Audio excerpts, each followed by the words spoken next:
Welcome back. ಒಂದ್ ಕಡೆ corona ವಿಚಾರವಾಗಿ ಪರಿಸ್ಥಿತಿ ಕೈ ಮೀರಿ ಹೋಗ್ತಾ ಇದೆ ಅನ್ನೋ ಆತಂಕ, ಇನ್ನೊಂದ್ ಕಡೆ ಖಾಸಗಿ ಅವರ ಕಳ್ಳಾಟ. ಸರ್ಕಾರದ ಮುಂದೆ ಬೆಡ್ ಕೊಡ್ತೀವಿ ಅಂತ ಒಪ್ಕೊಂಡು ಹೋಗೋದು, ಆಮೇಲೆ ನೋಡಿದ್ರೆ ಬೆಡ್ ಗಳನ್ನ ಕೊಡಲ್ಲ.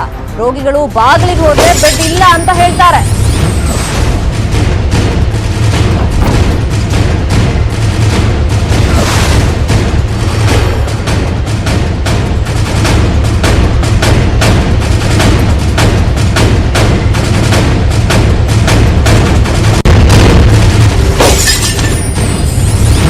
ಸರ್ಕಾರ ಖಾಸಗಿ ಅವರನ್ನ ಇನ್ವಾಲ್ವ್ ಮಾಡ್ಕೊಳ್ಳೋದ್ರಲ್ಲೇ ವಿಳಂಬ ಮಾಡ್ಬಿಟ್ಟಿದೆ. ಈ ಖಾಸಗಿ ಅವರು ಕಳ್ಳಾಟವನ್ನ ಇನ್ನೂ ಕೂಡ ಕಂಟಿನ್ಯೂ ಮಾಡ್ತಾ ಇದ್ದಾರೆ. ರೋಗಿಗಳ ಜೀವದ ಜೊತೆಯಲ್ಲಿ ಚೆಲ್ಲಾಟ ಮಾಡ್ತಾ ಇದ್ದಾರೆ.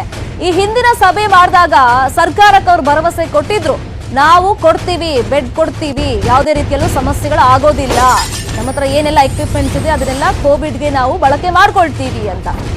ಸರ್ಕಾರ ಆ ಟೈಮ್ನಲ್ಲಿ 2,500 ಬೆಡ್ ಇವಾಗ ನೀವು ಅರೇಂಜ್ ಮಾಡಿ ಅಂತ ಹೇಳಿದ್ರೆ, ಇಲ್ಲ ನಾವು 5,000 ಬೆಡ್ನೇ ಪ್ರೊವೈಡ್ ಮಾಡ್ತೀವಿ ಅಂತ ಮೀಟಿಂಗ್ ಅಲ್ಲಿ ಒಪ್ಕೊಂಡು ಹೋಗಿದ್ದು.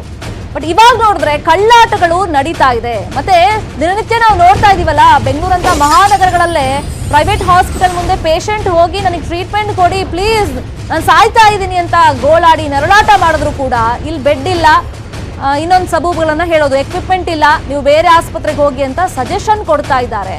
ಸೊ ಈ ಕಳ್ಳಾಟಗಳಿಗೆ ಮತ್ತೊಮ್ಮೆ ಬ್ರೇಕ್ ಹಾಕೋದಕ್ಕೆ ಇವತ್ತು ಮತ್ತೊಮ್ಮೆ ಸರ್ಕಾರ ಮಹತ್ವದ ಸಭೆಯನ್ನ ಮಾಡ್ತಾ ಇದೆ. ಸಂಜೆ 4 ಗಂಟೆಗೆ ಯಡಿಯೂರಪ್ಪ ಅವರು ಸಭೆಯನ್ನ ಮಾಡ್ತಾರೆ. ಯಾವ ತರ ಖಡಕ್ ವಾರ್ನಿಂಗ್ ಈ ಸಲ ಕೊಡ್ತಾರೆ ಅನ್ನೋದನ್ನ ನೋಡ್ಬೇಕು. ಯಾಕಂದ್ರೆ ಈ ಹಿಂದೆ ಸಾಕಷ್ಟು ಬಾರಿ ಕಠಿಣ ಕ್ರಮದ ಎಚ್ಚರಿಕೆಯನ್ನ ಕೊಟ್ಟಿದ್ದಾಗಿದೆ.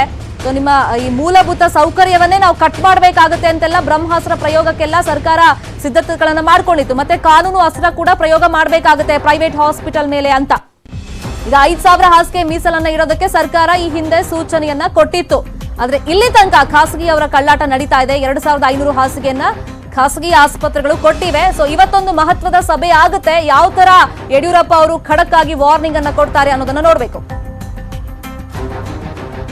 ಇದೇ ವಿಚಾರವಾಗಿ ಮತ್ತಷ್ಟು ಮಾಹಿತಿಯನ್ನ ಕೊಡ್ತಾರೆ. ನೇರ ಸಂಪರ್ಕದಲ್ಲಿ ಜಾಯಿನ್ ಆಗಿದ್ದಾರೆ ನಮ್ಮ ರಿಪೋರ್ಟರ್ ಶ್ರೀನಿವಾಸ್ ಹಲ್ಕಟಿ. ಶ್ರೀನಿವಾಸ್ ಹಲ್ಕಟಿ, ಸರ್ಕಾರದ ಮುಂದೆ ಮೀಟಿಂಗ್ ಆದಾಗ ಒಪ್ಕೊಂಡು ಹೋಗೋದು, ಆಮೇಲೆ ನೋಡಿದ್ರೆ ಕಳ್ಳಾಟವನ್ನ ಮಾಡೋದು, ದಿನನಿತ್ಯ ಸಾಕಷ್ಟು ಎಕ್ಸಾಂಪಲ್ ಬೆಂಗಳೂರಂತ ಮಹಾನಗರದಲ್ಲೇ ನಮ್ ಕಣ್ಮುಂದೆ ಸಿಗ್ತಾ ಇದೆ.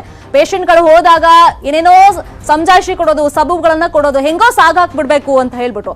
ಸೊ ಇವತ್ತು ಮೀಟಿಂಗ್ ಇದೆ 4 ಗಂಟೆಗೆ. ಯಾವ ತರ ಕಾನೂನು ಅಸ್ತ್ರ, ಒಟ್ನಲ್ಲಿ ಬ್ರಹ್ಮಾಸ್ತ್ರವನ್ನ ಈಗ ಸರ್ಕಾರ ರೆಡಿ ಮಾಡ್ಕೊಂಡಿದೆ ಪ್ರೈವೇಟ್ ಹಾಸ್ಪಿಟಲ್ ಮೇಲೆ?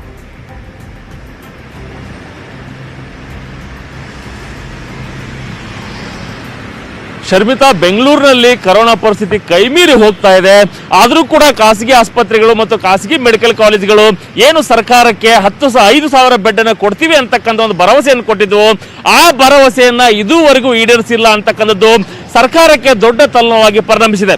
ಒಂದ್ ಕಡೆ ವೈದ್ಯಕೀಯ ಶಿಕ್ಷಣ ಸಚಿವರು, ಆರೋಗ್ಯ ಸಚಿವರು DCM ಅಶ್ವಥ್ ನಾರಾಯಣ ಆಗಿರ್ಬೋದು, ಮುಖ್ಯಮಂತ್ರಿ ಅಶೋಕ್ ಆಗಿರ್ಬೋದು ಮತ್ತು ಮುಖ್ಯಮಂತ್ರಿ BS ಯಡಿಯೂರಪ್ಪನವರ ನೇತೃತ್ವದಲ್ಲಿ ಸಾಕಷ್ಟು ಸಭೆಗಳಾಗಿ ಆ ಸಭೆಯಲ್ಲಿ ನಾವು ಬೆಡ್ ಅನ್ನು ಕೊಡ್ತೀವಿ ಅಂತಕ್ಕಂಥ ಒಂದು ಭರವಸೆಯನ್ನು ಕೂಡ ಖಾಸಗಿ ಆಸ್ಪತ್ರೆಗಳು ಮತ್ತು ಮೆಡಿಕಲ್ ಕಾಲೇಜುಗಳು ಸರ್ಕಾರಕ್ಕೆ ನೀಡಿದೆ. ಆದ್ರೆ ಇದುವರೆಗೂ ಕೂಡ ಏನೋ ಒಂದು ಭರವಸೆಯನ್ನು ಕೊಟ್ಟಿದ್ರು, 5,000 ಬೆಡ್, ಆ 5,000 ಬೆಡ್ ಅನ್ನು ಇದುವರೆಗೂ ನೀಡಿಲ್ಲ. ಕೇವಲ 2,500 ಬೆಡ್ ಅನ್ನು ಮಾತ್ರ ಒಂದು ಖಾಸಗಿ ಆಸ್ಪತ್ರೆಗಳು, ಮೆಡಿಕಲ್ ಕಾಲೇಜುಗಳು ಸರ್ಕಾರಕ್ಕೆ ಕೊಟ್ಟಿದೆ. ಹೀಗಾಗಿ ಸರ್ಕಾರ ಇವತ್ತು ಮತ್ತೆ ಒಂದು ಖಾಸಗಿ ಮೆಡಿಕಲ್ ಕಾಲೇಜುಗಳ ಒಂದು ಸಭೆಯನ್ನ ಕರೆದಿದೆ. ಸಂಜೆ 4 ಗಂಟೆಗೆ CM ಗೃಹ ಕಚೇರಿ ಕೃಷ್ಣಾದಲ್ಲಿ ಮುಖ್ಯಮಂತ್ರಿ BS ಯಡಿಯೂರಪ್ಪನವರ ನೇತೃತ್ವದಲ್ಲಿ ಈ ಒಂದು ಸಭೆ ನಡೆಯಲಿದೆ. ಅಂದ್ರೆ ಬೆಂಗಳೂರಿನಲ್ಲಿ ಒಂದ್ ರೀತಿಯಲ್ಲಿ ಕೊರೋನಾ ಕೈ ಮೀರಿ ಹೋಗ್ತಾ ಇದೆ ಅಂತಕ್ಕಂಥ ಒಂದು ಮಾತನ್ನ ಮಂತ್ರಿಗಳು ಹೇಳ್ತಾರೆ. ಮತ್ತೆ ದೇವರೇ ಕಾಪಾಡಬೇಕು ಅಂತಕ್ಕಂಥ ಒಂದು ಮಾತನ್ನ ಆರೋಗ್ಯ ಸಚಿವರು ಖುದ್ದು ಹೇಳ್ತಾರೆ. ಹೀಗಾದ್ರೂ ಕೂಡ ಯಾಕೆ ಒಂದು ಖಾಸಗಿ ಆಸ್ಪತ್ರೆಗಳು ಮತ್ತು ಮೆಡಿಕಲ್ ಕಾಲೇಜುಗಳು ಸರ್ಕಾರದ ಒಂದು ಒತ್ತಡಕ್ಕೆ ಮಣಿತಾ ಇಲ್ಲ ಅಂತಕ್ಕಂಥ ದೊಡ್ಡ ಪ್ರಶ್ನೆ ಇದಕ್ಕೆ ಕಾಡ್ತಾ ಇದೆ. ಅಂತಿಮವಾಗಿ ಇವತ್ತು ಮುಖ್ಯಮಂತ್ರಿಗಳೇ ಒಂದು ಸಭೆ ಕರೆದಿರೋದ್ರಿಂದ ಈ ಸಭೆ ಬಹಳ ಮಹತ್ವದ್ದಾಗಿದೆ. ಒಂದು ವೇಳೆ ಈಗ ಆಲ್ರೆಡಿ 2,500 ಬೆಡ್ ಕೊಟ್ಟಿದ್ದಾರೆ, ಇನ್ನು 2,500 ಬೆಡ್ ಕೊಡಲೇಬೇಕು ಅಂತಕ್ಕಂಥ ಒಂದು ಫೋರ್ಸ್ ಅನ್ನು ಕೂಡ ಮುಖ್ಯಮಂತ್ರಿಗಳ ಸಭೆಯಲ್ಲಿ ಮಾಡ್ತಾರೆ. ಒಂದು ವೇಳೆ ಕೊಡದೆ ಹೋದ್ರೆ ಕಠಿಣ ಕ್ರಮವನ್ನು ಕೈಗೊಳ್ತೀವಿ ಅಂತಕ್ಕಂಥ ಒಂದು ಮುನ್ನೆಚ್ಚರಿಕೆಯನ್ನು ಕೂಡ ಮುಖ್ಯಮಂತ್ರಿ ಯಡಿಯೂರಪ್ಪನವರು ಈ ಸಭೆಯಲ್ಲಿ ರವಾನೆ ಮಾಡಲಿದ್ದಾರೆ. ಅಂದ್ರೆ ಸರ್ಕಾರದ ಒತ್ತಡಕ್ಕೆ ಇದುವರೆಗೂ ಮಣದೆ ಇರತಕ್ಕಂಥ ಒಂದು ಮೆಡಿಕಲ್ ಕಾಲೇಜುಗಳು ಮುಖ್ಯಮಂತ್ರಿಗಳ ಸಭೆಯಲ್ಲಿ ಯಾವೆಲ್ಲ ಮಾತುಗಳನ್ನಾಡ್ತಾರೆ, ಯಾವೆಲ್ಲ ಭರವಸೆಯನ್ನು ಕೊಡ್ತಾರೆ ಅನ್ನೋದು ಕಾದು ನೋಡ್ಬೇಕಿದೆ. ಶರ್ಮಿತಾ, ಥ್ಯಾಂಕ್ ಯು ಶ್ರೀನಿವಾಸ್ ಹಲ್ಕಟಿ ತಮ್ಮೆಲ್ಲ ಇನ್ಫಾರ್ಮೇಶನ್ಗೆ. ಇದು ಒಂದ್ ಕಡೆ ಆದ್ರೆ ಇನ್ನೊಂದ್ ಕಡೆ